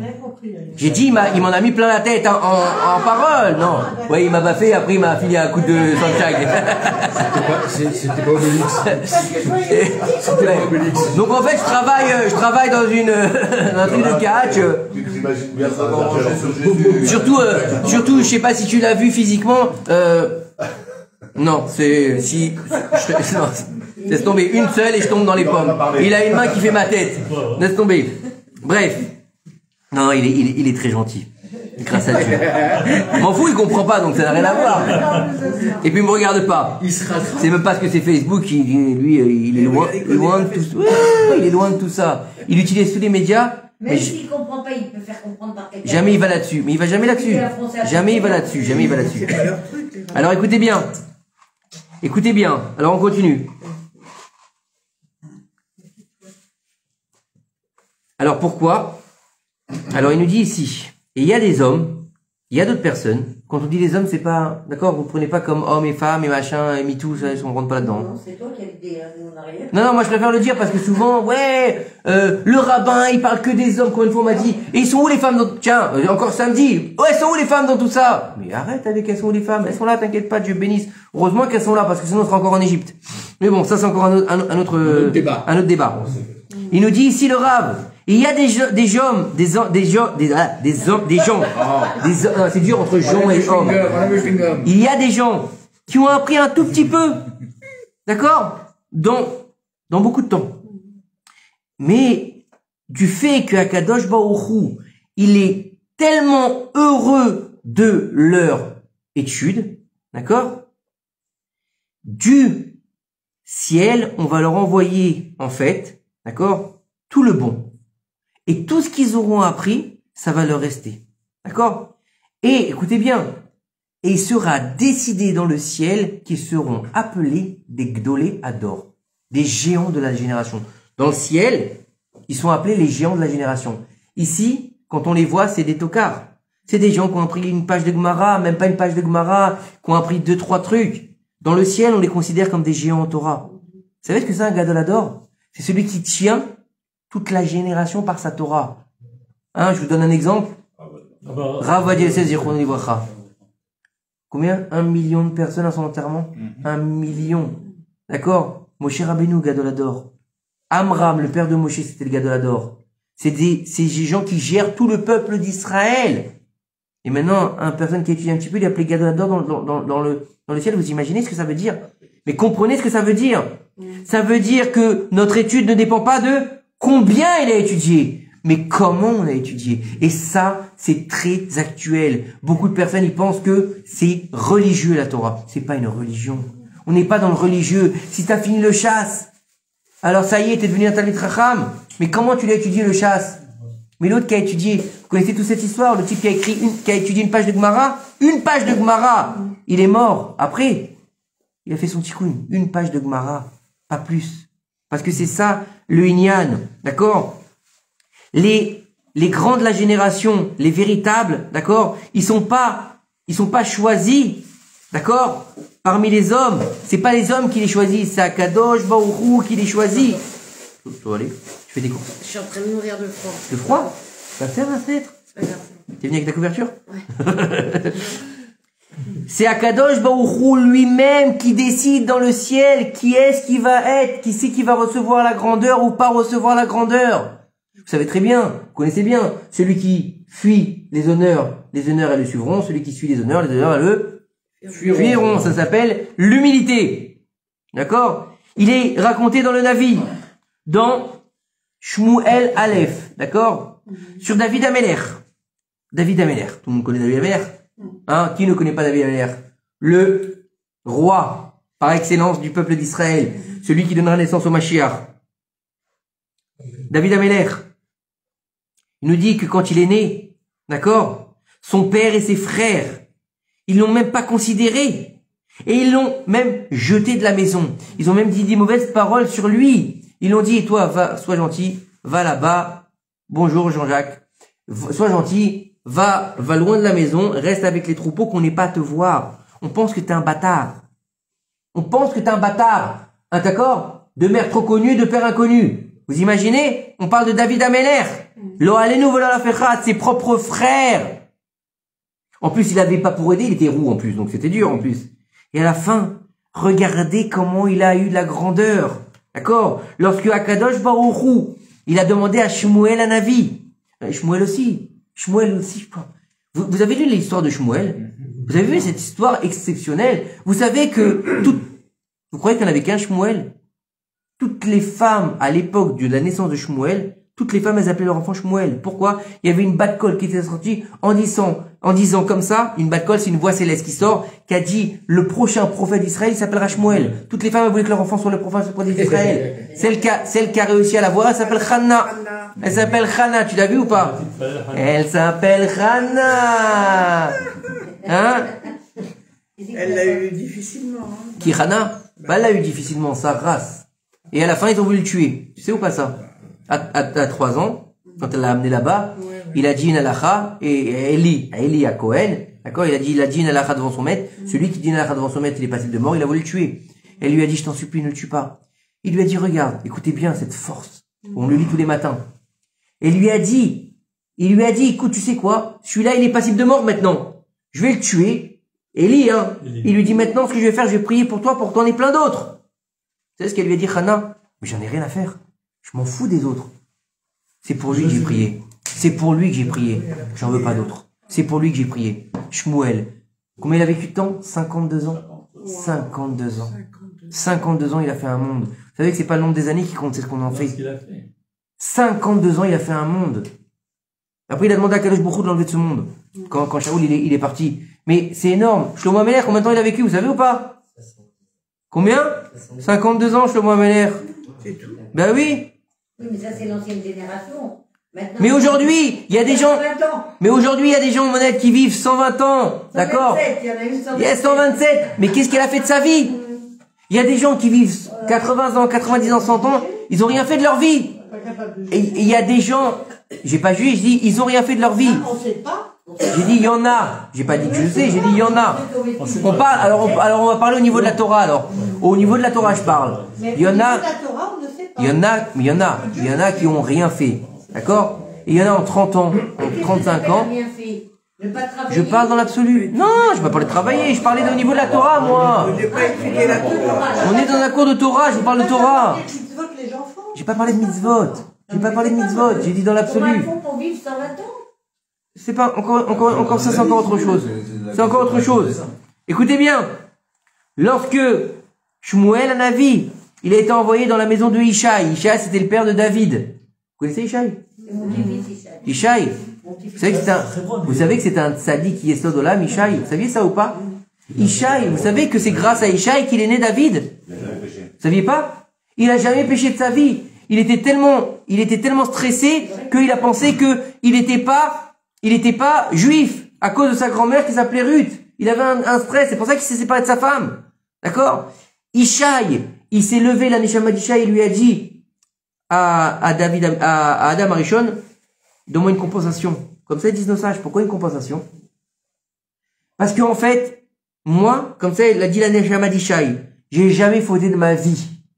Donc, je ne dois pas mourir. Mais étant donné que toi, tu as fauté à cause de la faute avec le serpent, donc maintenant que la faute originelle a été faite et que la mort est venue sur le monde, la mort s'est installée sur le monde. Donc je vais mourir pas à cause de mes fautes, à cause de toi. Donne-moi une compensation. 70 ans de vie pour David Ameler. Voilà. Ça, c'est Ishaï. Bah, il faut bien se faire payer de temps en temps quand même. Hein. Ouais. Quel commercial. Ah, il était commercial, Ishaï. Hein. Bah. C'est pour ça qu'il était juif.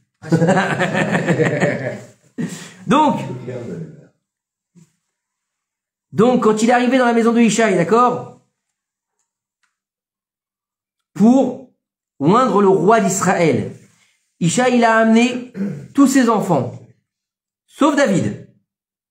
Il a vu le premier qui s'appelait Eliav. Eliav, Shmuel Hanavi, il était sûr que c'était le roi d'Israël. Pourquoi? Parce que Eliav, il était, comment dire, il avait une autre stature, il était beau, il était grand, il était fort. D'accord? Il avait de la prestance. Il a dit, celui-là, c'est le roi, attends, quand même, le roi. N'oubliez pas que Shaoul Améler, il était beau gosse, il était grand, il avait de la prestance, Shaoul Améler, qu'on dit. Vous savez ou pas? À tel point que quand David a mis son armure, il était tout petit. Vous savez ou pas ça? Et Dieu, il lui a dit, ne regarde pas comme ça, celui-là. Celui-là, là, Eliav, il lui a dit, ne le regarde pas comme ça, celui-là, je le déteste. Dieu lui a dit à Shmuel, je le déteste celui-là. Pourquoi tu le détestes? Il est orgueilleux. Il peut pas être roi d'Israël, il est orgueilleux. Et il passe chacun en revue. Et celui-là, non, ne le regarde pas comme ça. C'est pas celui-là. Il arrive à la fin, il dit, il y a personne. D'accord? Non. Je les ai pas choisis, ni celui-là. Bon. Il manquait qui? Il manquait David. Alors, Ishaï, il avait même pas amené. Il lui dit, celui-là, c'est un mamzer, celui-là, c'est un bâtard. On n'en a pas besoin, c'est pas la peine qu'il vienne. C'est sûr qu'il n'est pas fait pour être le roi. Non, mais écoutez bien jusqu'où on va. Son père, il pense que c'est sûr qu'il n'est pas fait pour être le roi d'Israël. On parle de David Améler. Donc imaginez bien. Remettez-vous dans le contexte. À chaque fois qu'on étudie quelque chose, il faut se remettre dans le contexte. Quand on étudie la paracha, d'accord? C'est facile de dire, moi j'adore les gens qui disent, oh, je comprends pas. Mais comment ils ont pu faire les veaux d'or dans le désert? Mais mets-toi à leur place, Baba. T'es inquiet? T'es dans le désert. Moshe Rabbeinu, il est plus là.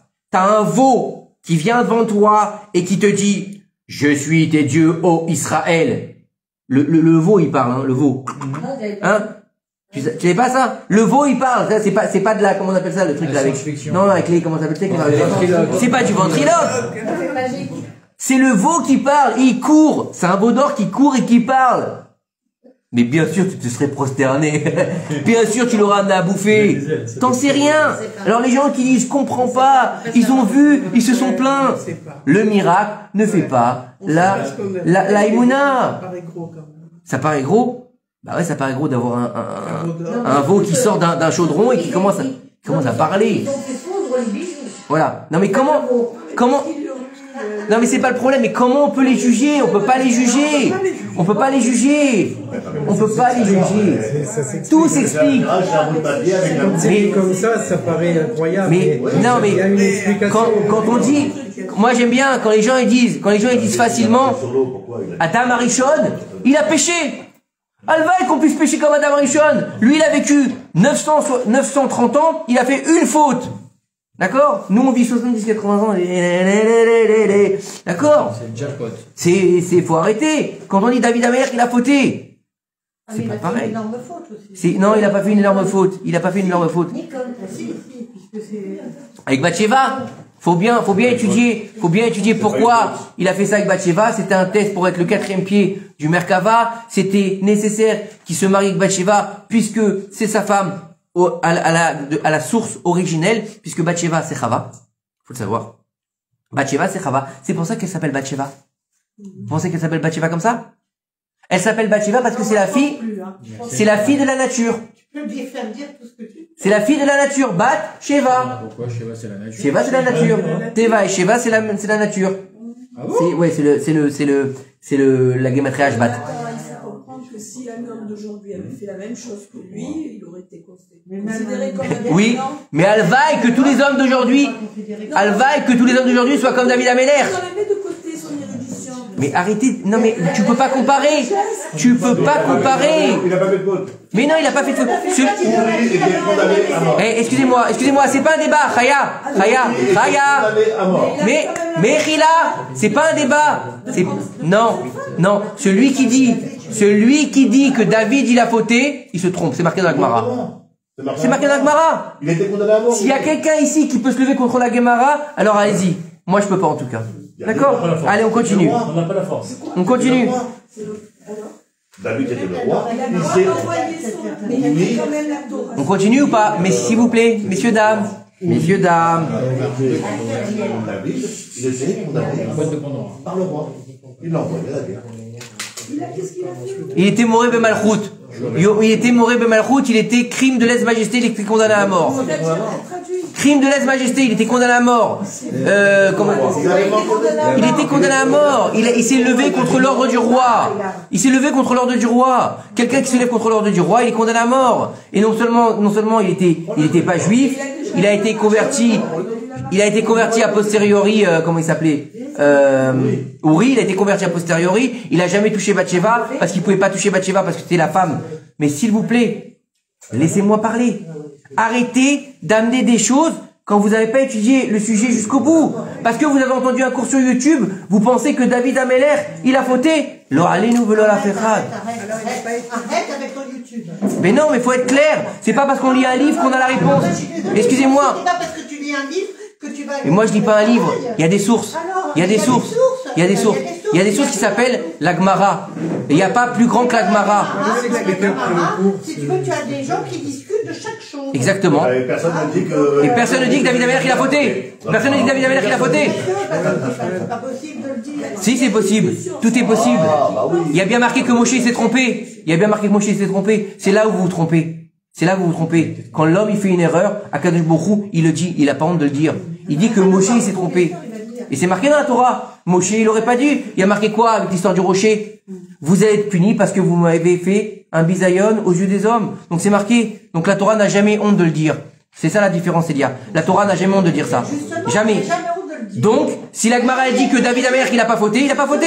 L'intérêt de la Torah, c'est justement de montrer la faillibilité de l'homme. Exactement. de l'être humain. Et alors, et si on te dit qu'il a pas fauté, et si on te dit qu'il a pas fauté, c'est qu'il a pas fauté. Qui on est nous pour se lever contre la Gemara? Excusez-moi. Que ce soit YouTube ou quelques bouquins qu'on a pu lire, excusez-moi, la Gemara, c'est Kodesh Kodashim. Après, si vous croyez pas à ça, c'est encore autre chose. C'est encore autre chose. Voilà. Excusez-moi. Je comprends pas quelque chose. Il a quand même, bon, comme me dit Daniel, C'est pas le but. Théorie-là, C'est pas le cours, c'est pas le cours, Chaya. C'est pas le cours. Tu m'en parles après. Après, je t'expliquerai. Après. Ah oui, parce que ça va le regarder. Après. Là, je suis en train de finir le cours. Après, si tu veux, je t'expliquerai l'histoire avec David Amelech. Mais là, on est sur le cours. Merci. Maintenant, encore une fois, il faut comprendre une chose. On a des livres. D'accord? On a des livres. On a des livres qui ont été écrits par inspiration prophétique. D'accord? Si quelqu'un ne croit pas à cette Torah, je peux rien y faire. Si quelqu'un ne croit pas aux écrits qu'on a eus depuis la Torah jusqu'à la Megillat Esther, avec la Gemara, avec la Mishnah, avec les Acharonim, avec les Rishonim et les Acharonim, c'est encore autre chose. Ok? Excusez-moi. Si la Gemara a dit David Amelech il a pas fauté, David Amelech il a pas fauté. C'est tout. Si elle dit que Adam Rishon il a pas fauté, il a pas fauté. C'est pas plus simple que ça. Après on peut en discuter. Mais de dire s'il a fauté, c'est que on est dans un problème. Faut faire attention à ce qu'on dit. Qui on est, nous, pour juger David Amelech ou Adam Arishon? Alvaï qu'on soit la poussière du pied de David Amelech. Alvaï. Qui on peut être pour juger des grandes personnes comme ça? Faut être mis. C'est pour, non, je me suis pas mal exprimé, tout le monde a compris, je pense. Moi, j'ai pas compris. Bah, toi, mais en tout cas, je pense que ça a été clair, hein. Mais moi, j'ai été clair, je pense. En tout cas, si Non? c'était une faute, la vérité, j'aimerais bien faire, ne serait-ce que ça de la faute qu'il a On fait. parle pas de tout ce qu'il y a, tout ce qu'il y a C'est autour. même pas une faute, Je parle de réellement. cet acte-là, d'envoyer quelqu'un Cet se acte-là faire tuer. N'est pas une faute. Encore une fois, c'est pas un débat. Je veux pas rentrer dans le débat. Encore une fois, c'était sa femme depuis la création du monde. Mais c'est encore une autre histoire. Et je veux pas rentrer là-dedans. D'accord? Je t'expliquerai après si tu veux. Maintenant, je voudrais finir. Mais comprenez une chose, c'est que faut arrêter d'essayer de se lever sur la Gemara. Ça, c'est clair, net et précis. On n'est personne pour avoir notre mot à dire sur ce qu'on dit les Rishonim. Si on a quelque chose à dire sur les Rishonim, c'est qu'on est très mal placé et qu'on n'a pas bien compris la Torah. D'accord? Excusez-moi.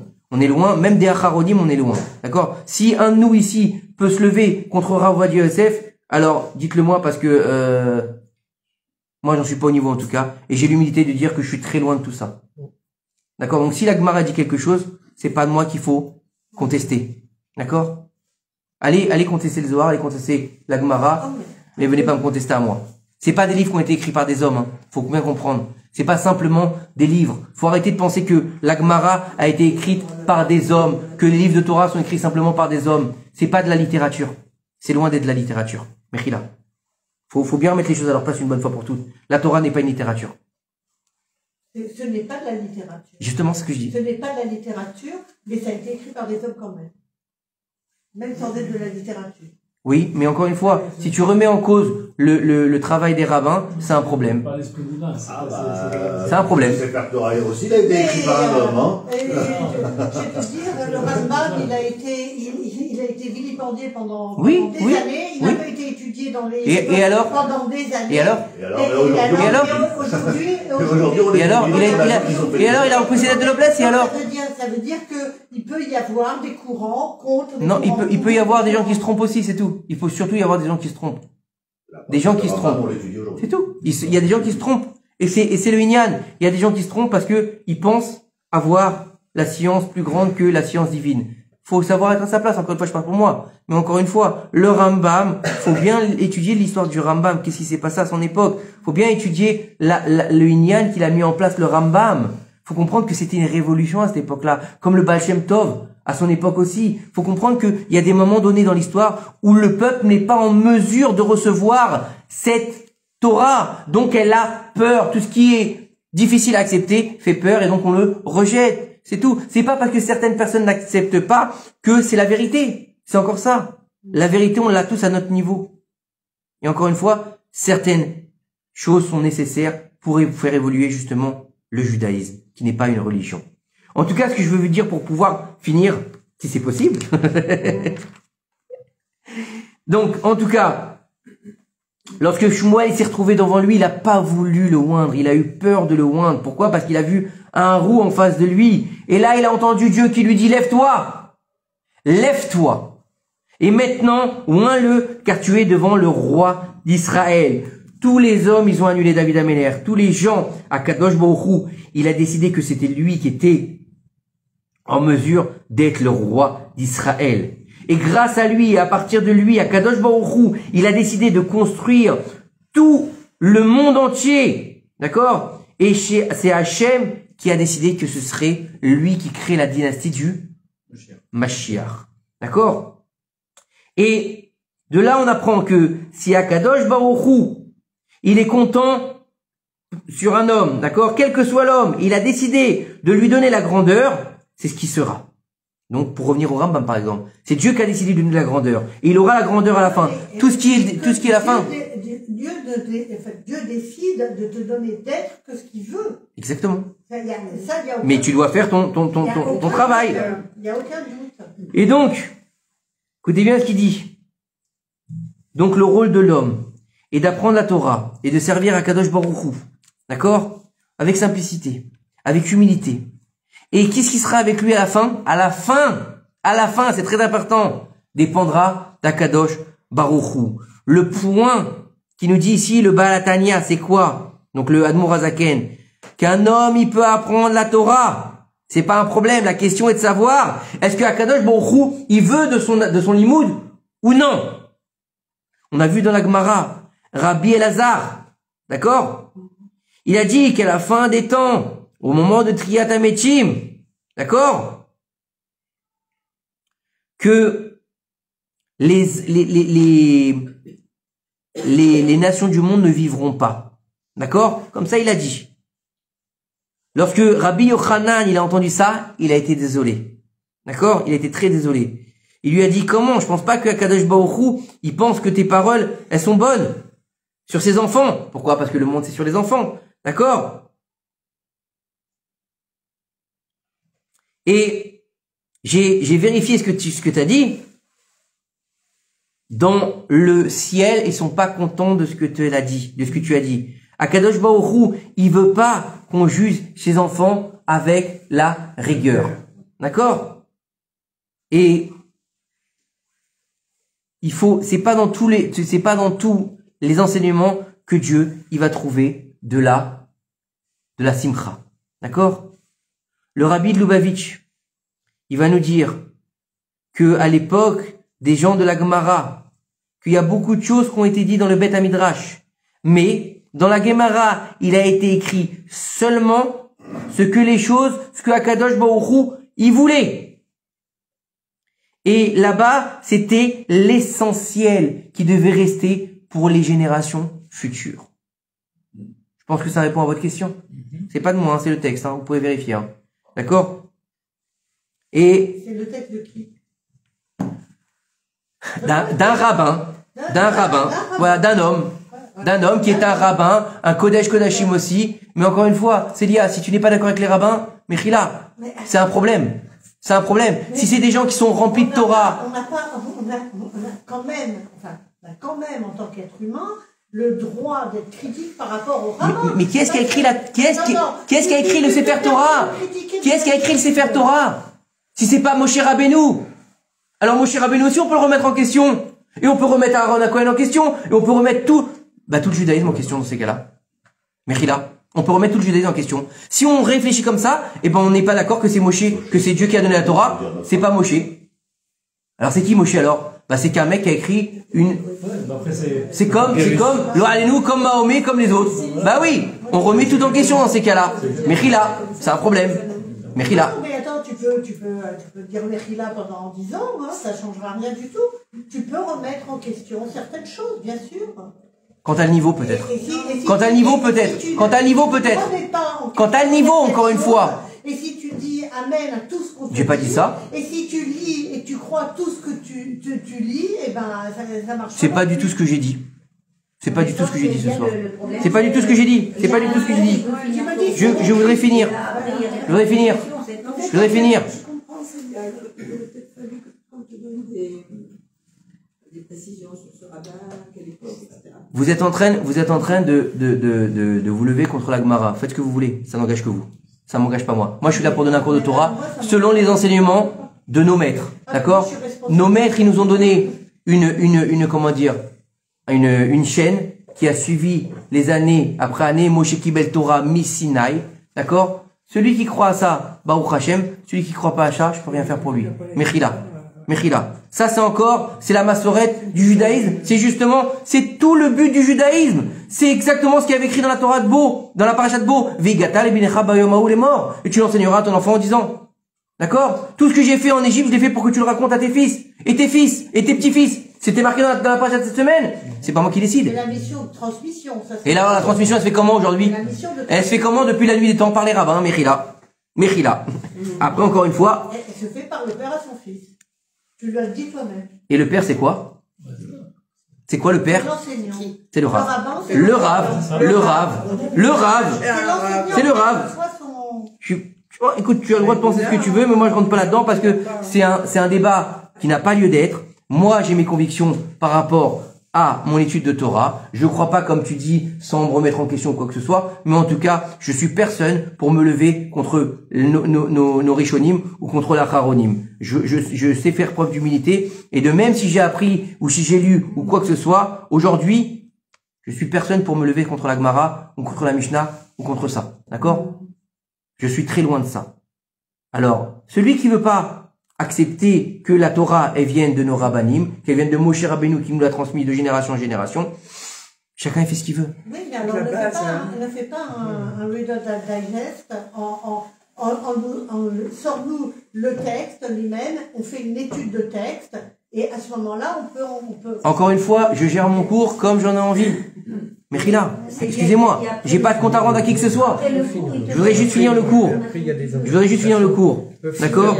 En tout cas, ce que je veux vous dire, c'est que il y a des enseignements dont Akadosh Baruch Hu, il prend de la joie. Il a du nachatrouar. D'autres, où Akadosh Baruch Hu, il prend pas de joie. Il prend pas de joie. Le plus important, c'est d'étudier les Shem Shamaim. Parce que celui qui étudie pour devenir un grand rave, qu'on lui embrasse les mains, qu'il a un grand statut, qu'il a un grand machin, c'est pas les Shem Shamaim. Même s'il étudie pour devenir un grand machin, non. C'est toujours étudier les Shem Shamaim. C'est toujours comprendre que la Torah, c'est pour Akadosh Baruch Hu. À tel point que le Baal HaTanya disait quelque chose d'extraordinaire. Il disait, je veux même pas du Olam Haba. Je veux même pas du Olam Haba. Ma Torah que j'étudie, c'est même pas pour le Olam Haba, c'est pour Akadosh Baruch Hu. Ce que je fais, c'est pour Akadosh Baruch Hu. C'est pas pour quelqu'un d'autre, c'est pour Akadosh Baruch Hu. Et je voudrais vous demander, s'il vous plaît, Mechila, je vais vous le redire, le cours, même s'il est interactif, c'est pas un débat. C'est pas un débat. D'accord? On peut ne pas être d'accord, mais c'est pas un débat.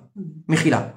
C'est interactif pour les questions. Quand c'est quelque chose qu'on vient l'achlok c'est-à-dire remettre en question, Moshe Rabbeinu, l'Agmara, la Mishnah, les Amoraïm et les Tanaïm, c'est pas l'endroit.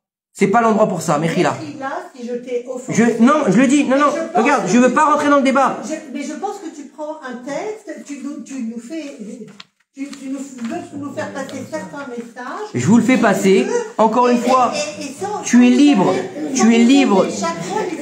Mais encore une fois, si on doit s'étendre à toutes les sources, on n'aura jamais le temps de faire un cours. Alors regarde, Mechila, tu veux les sources. Tu veux les sources, je t'en prie. Voilà, le livre il est là, tu peux les prendre, il n'y a aucun problème, je ne cache rien. C'est un livre qui est devant moi, tu peux prendre les sources. En tout cas, c'est pas un débat, d'accord? Le cours n'est pas un débat, on perd du temps pour rien, c'est dommage. Les enseignements de la Torah que j'essaie de transmettre, ce sont des choses que j'ai pas inventées, ce sont des choses qui sont dans les livres de Torah, pas dans d'autres livres, et que Be'ezrat Hashem, Akadosh Baruch Hu nous aide à y voir clair, et qu'il soit heureux de notre Torah, Be'ezrat Hashem.